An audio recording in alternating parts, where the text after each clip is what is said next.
And Renu കരയണ്ട, ഉറപ്പായിട്ടും അടുത്തയിലുണ്ടാവും weekend eviction പുറത്തു വരും. ആൻഡ് ശരീരമൊക്കെ ഒന്ന് അനങ്ങട്ടെ അല്ലേ? അതുപോലെ തന്നെ രേണുസുതിയോട് പറയുന്നുണ്ട് ശരീരമൊക്കെ ഒന്ന് അനങ്ങണം എന്നുള്ളത് ഇൻഡയറക്റ്റ് ആയിട്ട് പറയുന്നുണ്ട്. പിന്നെ അതൊന്നും മനസ്സിലാവാത്തോണ്ട് കുഴപ്പമില്ല. എന്നെ ഊരുകയാണോ അതോ നീ കറക്റ്റ് ആയിട്ട് ചോദിക്കുകയാണോ? എന്നെ ഊരാൻ വേണ്ടി ചോദിച്ചാണോ അതോ ശരിക്കും? ബിഗ് ബോസ് മലയാളം സീസൺ 7 ആര്യന് കിട്ടിയ പണിയാണ് പണി. എന്നുവെച്ചാൽ ആര്യൻ അവിടെ കാട്ടിക്കൂട്ടിയതെല്ലാം നമ്മൾ കണ്ടതാണ് കഴിഞ്ഞ ആഴ്ച. ലാലേട്ടൻ നല്ല ഹാപ്പ് വെച്ചിട്ടുണ്ട് ആര്യന്. എന്നുവെച്ചാൽ ആര്യൻ ലാലേട്ടനോട് പോലും സംസാരിച്ച രീതി, ആ ബോഡി ലാംഗ്വേജ് കാണുമ്പോഴേ അറിയാം ആര്യൻ ലാലേട്ടനെ ഒന്ന് ആക്കുകയായിരുന്നു എന്നുള്ളത്. അത് ലാലേട്ടന് മനസ്സിലായത് കൊണ്ടാണ് ലാലേട്ടൻ എടുത്ത് ചോദിച്ചത് നീ എന്നെ ഊരുവാന്നോ എന്നുള്ളത്. ആ തൊപ്പി കൊടുത്തതിന് ശേഷം ലാലേട്ടൻ പറഞ്ഞുകൊണ്ട് ഈ തൊപ്പി എപ്പോഴും വെച്ചുകൊണ്ട് നടക്കണം, അത് ബിഗ് ബോസ് എപ്പോൾ ബിഗ് ബോസ് പറയുന്ന സമയത്തോളം അത് നിങ്ങളുടെ തലയിൽ അങ്ങനെ തന്നെ കാണണമെന്ന് പറയുന്നുണ്ട്. അപ്പൊ സ്വാഭാവികമായിട്ടും നമുക്കറിയാം കുളിക്കാൻ നേരത്ത് അത് ഊരി വെക്കാം, കിടക്കാൻ നേരത്ത് ഊരി വെക്കാം. പക്ഷെ അതല്ല, അത് കിട്ടിയതിൽ ഭയങ്കര സങ്കടമാണ് ആര്യന്. അഹങ്കാരമാണ്, അഹങ്കാരത്തിന്റെയാണ്. ഞാൻ അഹങ്കാരം എന്ന് മാത്രമേ പറയത്തുള്ളൂ. ഒന്ന് ലാലേട്ടൻ്റെ അടുത്ത് ചോദിച്ചത് കുളിക്കാൻ നേരത്ത് ഊരി വെക്കാമോ എന്ന്, അതാക്കിയതാണ്. അതുപോലെ തന്നെയാണ് ചോദിച്ചത് കിടക്കാൻ നേരത്ത് ഊരി വെക്കാമോ എന്ന് വെച്ചാൽ അവിടെ ഇരുന്നവർക്ക് മനസ്സിലായി ലാലേട്ടനെ ഊരുവാന്നുള്ള കാര്യം. അത് ലാലേട്ടൻ, പ്രത്യേകിച്ച് ലാലേട്ടൻ അത് എടുത്ത് ചോദിക്കുകയും ചെയ്തു. കാരണം ഇവൻ അഹങ്കാരിയാണ്. ഒരു പുച്ഛം പോലെയാണ് ഈ ആര്യൻ ഇടപെട്ടുകൊണ്ടിരിക്കുന്നത് എല്ലാ കാര്യത്തിലും. പുച്ഛം എന്ന് പറഞ്ഞാൽ ഇതുപോലെ ഒരു ബാക്കി എല്ലാവരോടും ഒരു പുച്ഛം.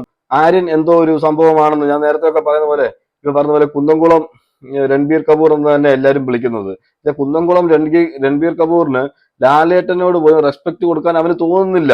അവന് അവന്റെ പ്രായത്തിന്റെ ഒന്നുമല്ല. ഇത്രയും പ്രായമായ ഒരാൾ, എല്ലാവരും പറയും കൊച്ചു ചെറുക്കനാണ്, അവനല്ല ഒരു പ്രായത്തിന്റെ പക്വത ഇല്ല എന്ന് പറയും. പ്രായത്തിന്റെ പക്വത ഇല്ല, പക്വതയൊക്കെ ഉണ്ട്. അവന് പെരുമാറിനടുത്ത് പെരുമാറാനും അവന് നിൽക്കേണ്ട പോലെ നിൽക്കാനും ഒക്കെ അവന് അറിയാം. പക്ഷെ അവന് പുച്ഛമാണ്, എല്ലാവരോടും പുച്ഛമാണ്.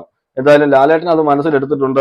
ലാലേട്ടൻ അത് ഇനിയും കാണുമ്പോൾ മനസ്സിലാവും. വേണമെങ്കിൽ ലാലേട്ടന് സംശയം തോന്നിയിട്ട് ലാലേട്ടൻ വേണമെങ്കിൽ 1-2 തവണ ഇട്ട് റിപ്പീറ്റ് ചെയ്യുമ്പോഴും ലാലേട്ടൻ മനസ്സിലാവും. നമ്മളെ അത്രേ കാണിച്ചുള്ളൂ എന്ന് പറഞ്ഞാലും ഇതിനിടയ്ക്ക് വേറെ സംഭവം നടന്നിരിക്കുക. അതിൽ കട്ടിങ് ആണല്ലോ ഈ വരുന്നത്. ലാലേട്ടൻ വേറെ കൂടുതലും ചോദിച്ചിരിക്കാം. അതുപോലെ തന്നെ രേണുസുതിയോട് പറയുന്നുണ്ട് ശരീരമൊക്കെ ഒന്ന് അനങ്ങണം എന്നുള്ളത് ഇൻഡയറക്റ്റ് ആയിട്ട് പറയുന്നുണ്ട്. പിന്നെ അതൊന്നും മനസ്സിലാവാത്തോണ്ട് കുഴപ്പമില്ല. ചിരിച്ചോണ്ട് ഹേ ഹേ ഹേ എന്ന് ചിരിച്ചോണ്ട് പോകുന്നുണ്ട്. നമുക്ക് ആര്യന് ആ തൊപ്പി കൊടുത്തതിന് ശേഷം ആര്യന്റെ ആ റിയാക്ഷൻ ഒന്ന് നമുക്ക് ശ്രദ്ധിക്കാം. എല്ലാ ഷോറൂമുകളിലും ലഭ്യമാണ്. കേരളത്തിൽ തിരുവനന്തപുരം ഈഗൽ ജ്വല്ലേഴ്സിന്റെ എല്ലാ കളക്ഷനുകളും ലൈറ്റ് വെയ്റ്റ് ബ്രൈഡൽ കളക്ഷൻസും ആയ ശ്രീമതി മഞ്ജു വാര്യർ. അപ്പൊ നിങ്ങൾ കണ്ടല്ലോ, ആര്യന്റെ മുഖം തെളിഞ്ഞിട്ടേ ഇല്ല. ആര്യന് അതങ്ങ് ഇഷ്ടപ്പെടാതെ ഇരിക്കുന്നതാണ്. ഇത് ലാലേട്ടനോട് സംസാരിച്ചതിന് ശേഷമുള്ള സീനാണ്. നമുക്ക് ലാലേട്ടന്റെ ആ സംസാരത്തിലേക്ക് വരാം. അതിനു മുമ്പ് ശാരിക ഔട്ടായതിനു ശേഷം ശാരിക മോഹൻ ലാലേട്ടന്റെ അടുത്ത് നിന്നുകൊണ്ട് രേണുസുതി ഒരു കാര്യം പറയുന്നുണ്ട്. അടുത്ത ആഴ്ച ഇനി എവിക്ഷൻ ഉണ്ടാവും, ഉടനെ തന്നെ ഇങ്ങി പോരും, ഇപ്പൊ ഞാൻ വെളിയിൽ തന്നെ കാണുമെന്ന് പറയുന്നുണ്ട്. എന്ന് വെച്ചാൽ ശാരികയും അകത്തു നോക്കിയപ്പം ശാരികയും ഗെയിം കളിക്കുന്നില്ല. അതേപോലെ അതിലും ഗതികെട്ടാണ് അവിടെ രേണുസുതി നിൽക്കുന്നത്. അപ്പൊ ഏകദേശം അടുത്ത ആഴ്ച തന്നെ പുറത്താകുമെന്ന് ശാരികയ്ക്ക് ഒരു വിചാരമുണ്ട്.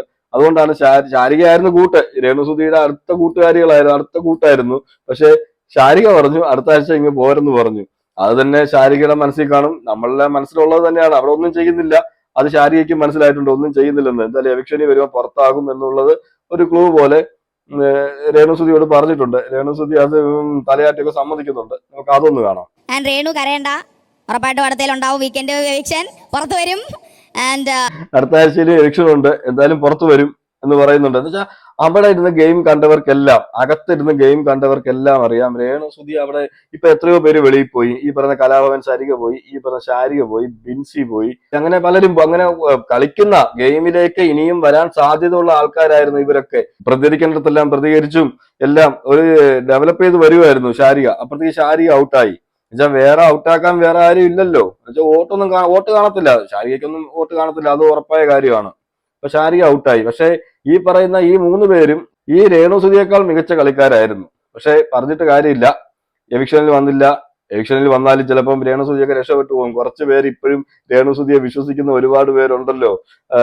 എന്തുവാ, ഞങ്ങളുടെ സ്വന്തമാണ്, ഞങ്ങളുടെ വോട്ട് ഇനിയും രേണുസുതിക്കാണെന്ന് പറഞ്ഞിട്ട്. ഞാൻ അവരോടൊക്കെ ചോദിക്കുന്നത്, നിങ്ങൾ എന്ത് ബിഗ് ബോസ് ആണ് ഈ കാണുന്നത്? ബിഗ് ബോസ് എന്ന ഷോയും ഇപ്പൊ നമുക്ക് ഇഷ്ടപ്പെടുന്ന ആൾക്കാർ കാണും, എനിക്കും ഇഷ്ടപ്പെടുന്ന ചിലപ്പോൾ ഒരാളൊക്കെ അതിനകത്ത് കാണും, 1-2-3 പേര് കാണും. പക്ഷെ അവര് ഗെയിം കളിച്ചില്ലെങ്കിൽ നമ്മൾ ഗെയിം കളിക്കുന്നില്ല എന്ന് വിചാരിച്ച് ഇത്രയും ദിവസമായി 4 ആഴ്ചയോളം ആവുന്നു. അപ്പൊ ഗെയിം കളിക്കുന്നില്ല ഉണ്ടെങ്കിൽ നമ്മൾ വോട്ട് ചെയ്യുമോ? എന്നെ സംബന്ധിച്ചിടത്തോളം ഞാൻ വോട്ട് ചെയ്യത്തില്ല. അവിടെ ഗെയിം കളിക്കുന്നവർക്കാണ് നമ്മൾ വോട്ട് കൊടുക്കേണ്ടത്. നമ്മൾ ഈ ബിഗ് ബോസ് എന്ന് പറഞ്ഞ ഷോ എന്തിനാണ് കാണുന്നത്? ഒരു എന്റർടൈൻമെന്റ് ആണ്. അതുപോലെ അവിടെ ഉള്ള ആൾക്കാർ ഗെയിം കളിക്കുന്നത് എല്ലാം വിലയിരുത്തിയാണ് നമ്മൾ വോട്ട് ചെയ്യുന്നത്. പക്ഷെ ഇത് പാവം തോന്നി ഒന്നുമില്ല, കുറച്ച് കാശുണ്ടാക്കിക്കോട്ടെ എന്നൊക്കെ പറഞ്ഞിട്ട് വോട്ട് കൊടുക്കുന്ന കുറെ പേര്. അവരോടൊന്നും പറഞ്ഞിട്ട് കാര്യമില്ല, അതുകൊണ്ട് പറയാനും പോകുന്നില്ല. ഇനിയിപ്പോ പറഞ്ഞിട്ട് കാര്യമില്ല. ഇത്രയും വീഡിയോസും ഇത്രയും ആൾക്കാർ ഇത്രയും കാര്യങ്ങളൊക്കെ പറഞ്ഞിട്ട് പോലും പലയിടങ്ങളിലും മാറ്റി മാറ്റി പറയുന്ന രേണുസുധിയുടെ പല സ്റ്റേറ്റ്മെന്റുകളെല്ലാം കാണിച്ചിട്ട് പോലും രേണുസുധിയെ കട്ടയ്ക്ക് സപ്പോർട്ട് ചെയ്യുന്ന കുറച്ച് ശതമാനം ആൾക്കാരുണ്ട്. അവരോട് നമുക്ക് പറഞ്ഞിട്ട് യാതൊരു കാര്യമില്ല. നിങ്ങൾ സപ്പോർട്ട് ചെയ്തോളൂ, നമ്മൾ സപ്പോർട്ട് ചെയ്യുന്നതിന് നമ്മൾ ഒരിക്കലും എതിര് പറയുന്നില്ല. പക്ഷെ ഞാൻ പറഞ്ഞ ബിഗ് ബോസ് ഷോയുടെ അകത്ത് എന്തെങ്കിലും കളിക്കുന്നുണ്ടോ? കളിക്കുന്നവർക്കല്ലേ നമ്മൾ വോട്ട് ചെയ്യേണ്ടതെന്നാണ് ഞാൻ ചോദിക്കുന്നത്. ഞാൻ നേരത്തെ പറഞ്ഞ പോലെ എല്ലാവർക്കും അവരവരുടേതായ ആൾക്കാരെല്ലാം കാണും. പക്ഷെ അവരുടെ ഗെയിം കൂടുന്ന വിലയിരുത്തി വോട്ട് ചെയ്യുക. ആദ്യമേ ഇവരെ പ്രൊമോയിലൊക്കെ കാണിച്ചിരുന്നു, നിങ്ങൾ ചുമ്മാ വോട്ടൊന്നും കൊണ്ട് കളയരുത്, നിങ്ങൾ കളിക്കുന്നവർക്ക് വോട്ട് ചെയ്യുക, എന്നാലേ നിങ്ങൾക്ക് നല്ലൊരു ഗെയിം കാണാൻ പറ്റൂ എന്നാണ് ബിഗ് ബോസ് നമ്മളെല്ലാം പറഞ്ഞേക്കുന്നത്. അതാണ് അവരുടെ ആഗ്രഹം, എന്താണ് നല്ലൊരു ഗെയിമാണ്. പക്ഷെ ഇവിടെ ഗെയിം ഒന്നും കളിക്കാത്ത തേരാപ്പാറ നടക്കുന്ന നമ്മുടെ രേണുസുധിയൊക്കെ ഇപ്പൊ ഇവിടെ നിൽക്കുന്നു. കലാഭവൻ സരിയ ഈ ആഴ്ചയോടെ നിന്നിരുന്നെങ്കിൽ ഒന്നും കൊണ്ട് കുത്തിത്തിരിപ്പൊക്കെ ഉണ്ടാക്കി അവിടെ നിന്ന് ഗെയിം എല്ലാം കളിച്ചേനെ. പക്ഷെ ഇവിടെ ഒന്നും മിണ്ടാതെ നടക്കുന്ന രേണുസുധിയൊക്കെ രക്ഷപ്പെട്ടു പോകുന്നു. മോനെ കുളിക്കുമ്പോ കുളിക്കാറുണ്ടോ എല്ലാരും? കുളിക്കുമ്പോ എന്ത് ചെയ്യണമെന്നറിയാം? കുളിക്കുമ്പോ അത് ഊരി വെക്കുക, കുളിക്കുക, നന്നായിട്ട് തല തോർത്തിയ ശേഷം തലമുടി ചീവിട്ട് വീണ്ടും വെക്കുക. വേറെ സംശയം വല്ലതും ഉണ്ടോ? അവനാ ഓക്കെ ലാലേട്ടാന്നൊക്കെ ആരും പറയുന്നുണ്ടല്ലോ, ആ പറയുന്നതിൽ തന്നെ അവന്റെ ഒരു അവനാക്കുവാണെന്നുള്ളത് നമുക്ക് കാണാൻ പറ്റും. ഞാൻ പുലിയല്ല വെറും എലിയാണെന്നുള്ള തൊപ്പിയാണ് കൊടുത്തിരിക്കുന്നത്. കറക്റ്റും ആണത്. അവൻ പുലിയോ അല്ല എലിയോ അല്ല, ഞാൻ പറഞ്ഞിട്ട് എലിയോ അല്ല. പക്ഷെ അത് അവൻ ഇഷ്ടപ്പെടാത്തത് കൊണ്ട് ഈ ആര്യൻ എന്താണ് ചെയ്യുന്നത് വെച്ചാൽ, ലാലേട്ടൻ പറയുന്നതെല്ലാം യെസ് യെസ്, അവന്റെ ബോഡി ലാംഗ്വേജ്, ഈ ആര്യന്റെ ബോഡി ലാംഗ്വേജ് നോക്കിക്കഴിഞ്ഞാൽ നിങ്ങൾക്ക് മനസ്സിലാകും ആര്യൻ അവിടെ എന്താണ് ഉദ്ദേശിക്കുന്നതെന്ന്. ഉറങ്ങുമ്പോ ഇടണോ? ഉറങ്ങുമ്പം എന്നെ ഊരുകയാണോ അതോ നീ ഉറങ്ങുമ്പോ ഇടണോ? ഓ വേണ്ട അല്ലേ, നമ്മളിങ്ങനെ തട്ടുമ്പോഴത്തേക്ക് എന്നുവെച്ചാൽ ഇതൊക്കെ ആര്യനെ ആണെങ്കിൽ ആക്കുന്നതാണ്, ലാലേട്ടനെ ആക്കിയത് തന്നെയാണ്. ഇപ്പൊ ആരാക്കിയതല്ല എന്ന് പറഞ്ഞാലും അത് കാണുന്നവർക്കെല്ലാം മനസ്സിലാവും ആര്യൻ അഹങ്കാരം കാണിച്ചതാണ്, ലാലേട്ടനെ ആക്കിയത് തന്നെയാണ്. അത് യാതൊരു സംശയവും വേണ്ട.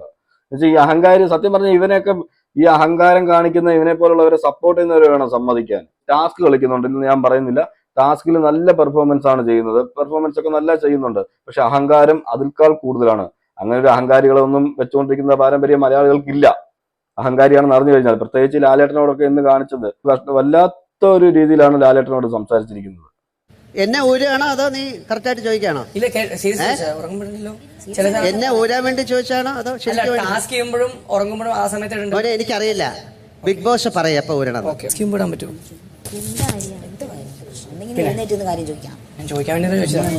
അല്ല, ഉറങ്ങുമ്പോ വെച്ചോളൂ.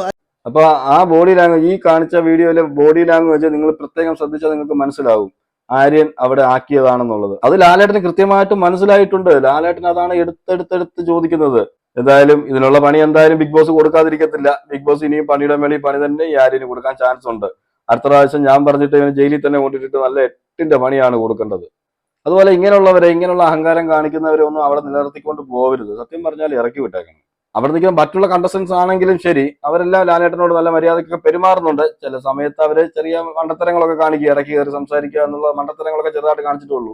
പക്ഷെ ഇതുപോലെ ഒന്നും ആരും ലാലേട്ടനോട് ചോദിക്കുകയോ അല്ലെങ്കിൽ ആ ബോഡി ലാംഗ്വേജ് ഒക്കെ ശ്രദ്ധിച്ചാൽ നിങ്ങൾക്ക് മനസ്സിലാവും. അതിനാക്കുന്ന രീതിയിലൊന്നും ആരും ലാലേട്ടനെ ഇതുവരെ ഒരു ഷോയിലും ഒരു സീസണിലും ഞാൻ കണ്ടിട്ടില്ല ഇങ്ങനെ ഒരു അപമാനിക്കുന്ന രീതിയിൽ എന്ന് തന്നെ ഞാൻ പറയും പെരുമാറുന്നത്. എന്തായാലും ബിഗ് ബോസ് ഞാൻ പറഞ്ഞിട്ട് ബിഗ് ബോസ് എന്തായാലും 8ന്റെ പണി കൊടുക്കാതിരിക്കത്തില്ല. നമുക്ക് നോക്കാം വരും ദിവസങ്ങളിൽ.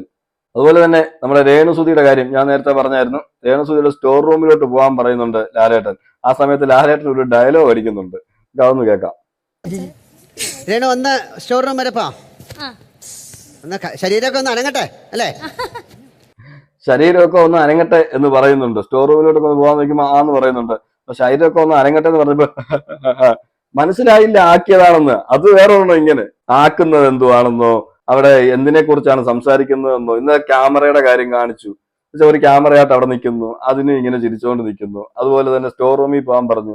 സ്റ്റോർ റൂമിൽ പോകുന്ന നേരത്ത് ലാലേട്ടൻ പറഞ്ഞത് എന്താ, ശരീരമൊക്കെ ഒന്ന് അനങ്ങട്ടെ. അത് പറയുന്നതിന്റെ കാരണം എന്താണെന്ന് വെച്ചാൽ ഇനിയെങ്കിലും ഒന്ന് ഗെയിമിലേക്ക് വാ, ശരീരമൊക്കെ ഒന്ന് അനങ്ങി കളിക്കുക, അവിടെ ചുമ്മാ ഇങ്ങനെ തിന്നും കുടിച്ച് നടക്കാതെന്നാണ് ലാലേട്ടൻ ഉദ്ദേശിക്കുന്നത്. പക്ഷെ അത് മനസ്സിലാവത്തില്ലെന്നാണ് എനിക്ക് തോന്നുന്നത്. ഇത്രയും ദിവസമായിട്ട് ഒന്നും മനസ്സിലാവാത്ത ആളിന് ഇനി ഇത് പ്രത്യേകമായിട്ട് മനസ്സിലാവുമെന്ന് എനിക്ക് തോന്നുന്നില്ല. ഇപ്പൊ നാളെ മുതലേ ഇപ്പൊ എവിക്ഷൻ ഉണ്ട്, കാര്യങ്ങളുണ്ട്. അപ്പോഴത്തേക്ക് നാളെ മിക്കവാറും എന്തെങ്കിലും അസുഖം വരാൻ ചാൻസ് കൂടുതലാണ്. തലവേദനയോ അങ്ങനെ എന്തെങ്കിലും ഒരു അസുഖം ഉണ്ടാകാൻ ചാൻസ് കൂടുതലാണെന്നാണ് എനിക്ക് തോന്നുന്നത്. എന്നുവെച്ചാൽ മിക്കവാറും ഈ തിങ്കളാഴ്ച ദിവസങ്ങളിലാണ് രേണുസുധിക്ക് അസുഖങ്ങളൊക്കെ കൂടുതൽ വരുന്നത്. എവിക്ഷനുള്ള ദിവസം, എവിക്ഷന് വോട്ട് ചെയ്യുന്ന ദിവസമാണല്ലോ. അപ്പൊ അസുഖം കൂടാൻ ചാൻസ് ഉണ്ട്.